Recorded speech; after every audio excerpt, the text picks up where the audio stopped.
पंजाब के ज़िला झेलम से 30 किलोमीटर के फासले पर एक मकाम टिल्ला जोगियाँ मौजूद है। ये सतह समंदर से तकरीबन 3200 फुट की ऊंचाई पर वाक़ है। एक पहाड़ी जो सॉल्ट रेंज जिसे हम कहते हैं उस पर ये मकाम है और ख़ासा तारीख़ी अहमियत का हामिल मकाम है।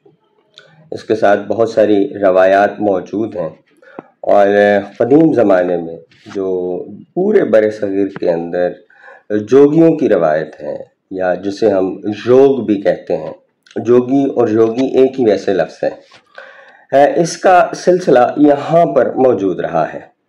बहुत सारे यहाँ पर उलूम और फ़नून हैं, उनकी बुनियाद रखी गई। ख़ास तौर पर जो योगा है उसकी और फिर आयुर्वेदिक जो इलाज है, जड़ी बूटियों की मदद से और सब्जियों की मदद से जो इलाज किया जाता है, फिर इसके साथ साथ लिसानियात पर अच्छा खासा काम हुआ, ख़ास तौर पर इल्म सर्फ और नहव के हवाले से। ये तो अपनी जगह तमाम उलूम अहमियत रखते हैं, लेकिन फिर टाइम को मय्यर करने का जो सिलसिला है वो भी, ये जो हम वक्त को मुख्तलिफ पहरों में तकसीम करते हैं और 8 पहर बनाए गए हैं, ये भी यहीं पर पहली बार इसका तजर्बा हुआ था। टिल्ला जोगियों की क़दामत जो है वो हज़ारों साल पीछे जाकर है। कुछ लोग ये कहते हैं कि ऋग्वेद में भी इसका जिक्र मौजूद है। कुछ जो माहिरीन हैं वो हमें बताते हैं कि जब महाभारत ख़त्म हुई तो जो पांडवों के 5 भाई थे वो इस जगह पर आए। यहाँ किसी पहले से एक महापुरुष ने एक इबादतगाह बनाई हुई थी और उन्होंने आकर यहाँ पर ठिकाना किया और कुछ अरसा मौजूद रहे।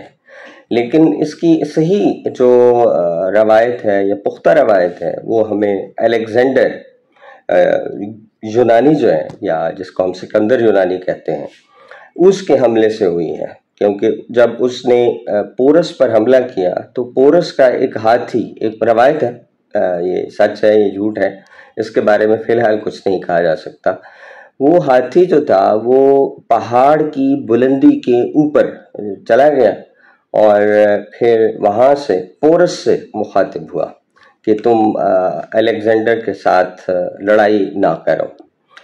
उस पहाड़ी को जो है वो हिल सेक्रेड टू द सन कहा जाता है। और बाद में जो किताब आई,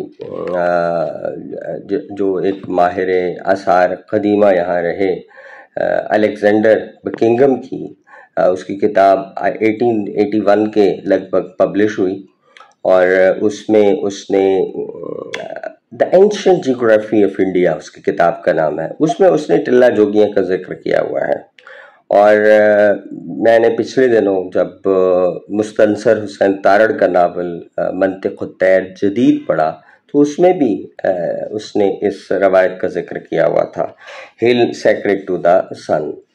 क्योंकि इससे पहले यहाँ टिल्ला जोगिया में सूरज देवता की पूजा होती थी। जाहिर है सूरज देवता की पूजा करने के लिए पहाड़ी के ऊपर एक बुलंद मकाम की ज़रूरत थी। लेकिन जब बाद में गुरु गोरख आए तो उन्होंने सूरज की पूजा की बजाय शिव की जो पूजा थी उसको रवाज दिया और शिव की पूजा के बाद यहाँ पर सालाना बुनियाद पर एक त्यौहार भी बनाया जाने लगा। और जो ये त्यौहार था ये सालाना बुनियादों पर कई हज़ार साल तक चलता रहा है और क़यामे पाकिस्तान यानी 1947 में जब हिंदुस्तान तक़सीम हुआ तो उस वक्त तक ये त्यौहार जो था वो मनाया जाता रहा है। क़यामे पाकिस्तान के बाद बहुत सारे जो योगी थे वो यहाँ से रुखसत हो गए इस ख़याल से कि अब मुमलिकत खुदादाद बन गई है और लोग इसमें खुदा के उसूलों के मुताबिक ज़िंदगी गुजारेंगे तो लिहाजा हम अमन बकाए बाहमी के लोग हैं, हमें कौन पूछेगा। और वो इस ख़तरे से अपने साथ ना सिर्फ यहाँ की अहम नवादरात ले गए बल्कि किताबें भी अपनी साथ ले गए। तो उसके बाद अब तक जो टिल्ला जोगियाँ हैं वो वीरान पड़ा है और उसकी टिल्ला जोगियाँ की जो आसार हैं वहाँ सदियाँ सांस लेती हुई महसूस होती है। اس مقام کے ساتھ بہت سی اہم شخصیات بھی جڑی ہوئی ہیں. خاص طور پر میں نے ایک پہلی ویڈیو بنائی تھی، اس میں میں نے ذکر کیا تھا کہ بکرما جیت کا جو بھائی ہے پنڈت بھرت ہری، تو بھرتری ہری کو جس کو اقبال بھی آئیڈیلائز کرتا ہے، اس کے فلسفے سے متاثر ہوتا ہے، اور جاوید نامہ میں جب وہ فلک الافلاق پر پہنچتا ہے تو اس کی وہاں پر ملاقات پنڈت بھرت ہری سے ہوتی ہے. اور پنڈت بھرت ہری بکرما جیت کے بھائی ہیں، اور انہوں نے جب دنیا کو تیاگ دیا تھا تو وہ ٹلہ جوگیاں پر آ گئے تھے، اور گرو گورکھ ناتھ نے ان کو اپنا چیلا بنا لیا تھا. باقی عمر ان کی یہیں گزری. پھر ہم بہت ہی قدیم ایک داستان ہے پنجاب کی، جس کے بغیر پنجاب کی تاریخ اور ثقافت مکمل نہیں ہوتی، وہ پورن بھگت کی داستان ہے. پورن بھگت جو راجہ سالبان کا بیٹا تھا، اس کی ماں نے جب اس کے اوپر جھوٹا الزام لگایا اور اس کے باپ نے اس کو کنویں میں پھینک دیا، تو گرو گورکھ ناتھ نے اسے وہاں سے نکالا اور اس کو ایک نئی زندگی بخشی، اور اس کے بعد پھر وہ ٹیلا جوگیاں پر آ گیا اور اس نے یوگ لے لیا. تو پورن بھگت کی داستان میں ہمیں اس کا ذکر ملتا ہے. پھر ہیر رانجھا کی جو داستان وارث شاہ نے لکھی، اس کے اندر بھی ٹلہ جوگیاں کا ہمیں ذکر ملتا ہے. اور جو رانجھا ہے وہ تخت ہزارے سے نکلتا ہے اور جہلم میں ٹلہ جوگیاں پہنچتا ہے، اور وہاں کن پاٹے جوگیوں میں شامل ہو جاتا ہے. وہ کچھ عرصہ وہاں گزارتا ہے، لیکن عشق کی آگ نہیں بجھتی، اور وہاں سے پھر ایک بار ہیر کی تلاش میں نکل کھڑا ہوتا ہے.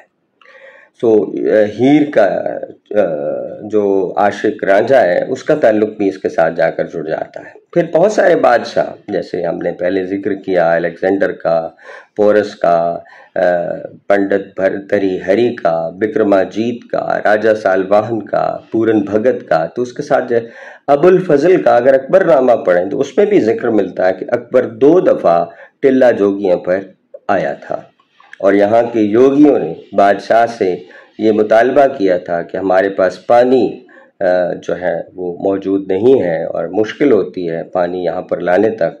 تو اکبر نے ان کے لیے تالاب بھی بنوایا تھا. اس تالاب کے آثار اب بھی یہاں پر موجود ہیں. اکبر نے 1581 کے لگ بھگ یہاں اپنا دورہ کیا تھا.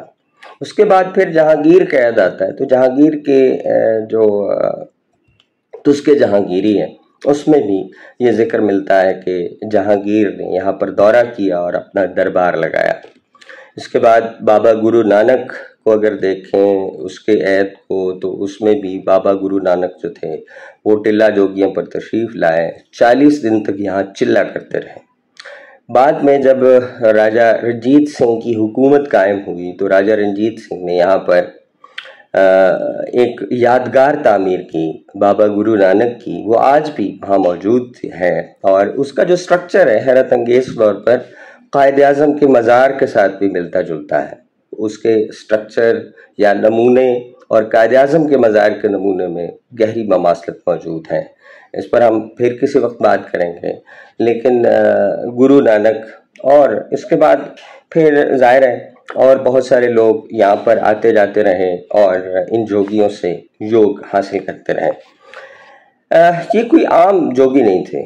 یہ میں ذکر کر رہا ہوں کہ ان کی وسیع تعداد یہاں سے تعلیم یافتہ ہو کر یوگ لے کر یہاں سے نکلتی تھی، اور ان کے اثرات، ٹلہ جوگیاں کے جو اثرات ہیں وہ بنگال سے لے کر دکن تک موجود تھے. اور پھر دکن تک نہیں بلکہ اس وقت جو نیپال ہے، اور نیپال وہاں پر یوگیوں کی اچھے خاصی تعداد موجود ہے، اور ان کے اثرات بھی موجود ہیں، ان کی تعلیمات بھی وہاں پر موجود ہیں.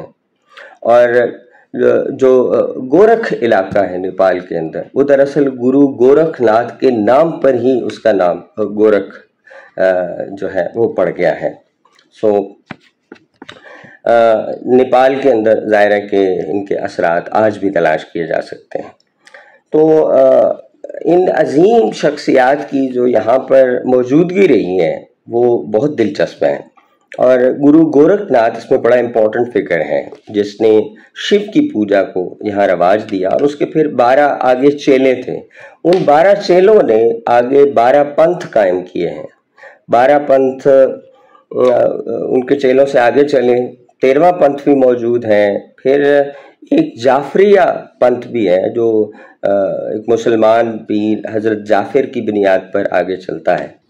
गग्गा पीर का एक किरदार पंजाब की जो लीजेंड्स हैं या जो कहानियाँ हैं, जिसका जिक्र आरसी टेम्पल ने भी अपनी किताब लीजेंड्स ऑफ पंजाब में किया है। तो गग्गा जो पीर का करैक्टर है वो भी गुरु गोरखनाथ के मुरीदों में शामिल रहा है। सो इस तरह ये जो टिल्ला जोगियाँ एक खासी यादगार और एक रवायत को अपने सीने के अंदर मौजूद लिए हुए यहाँ पर मौजूद हैं, और कुछ आसार टिल्ला जोगियों के अभी तक भी मौजूद हैं, और बाबा गुरु नानक की वो यादगार भी अभी मौजूद है। सो एक तारीख़ी जगह है जिसने 2000 साल तक अपने आप को सरवाइव किया, लेकिन 1947 के बाद ये जगह वीरान हो गई है। सो टिल्ला जोगियाँ का एक कंट्रीब्यूशन है यहाँ की कल्चर, सकाफ़त और हिस्ट्री के अंदर। सो फिर गुफ्तगू मेरा ख्याल है कि लंबी हो गई है।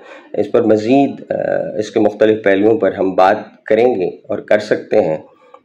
आइंदा किसी वीडियो में दोबारा मुलाकात होगी।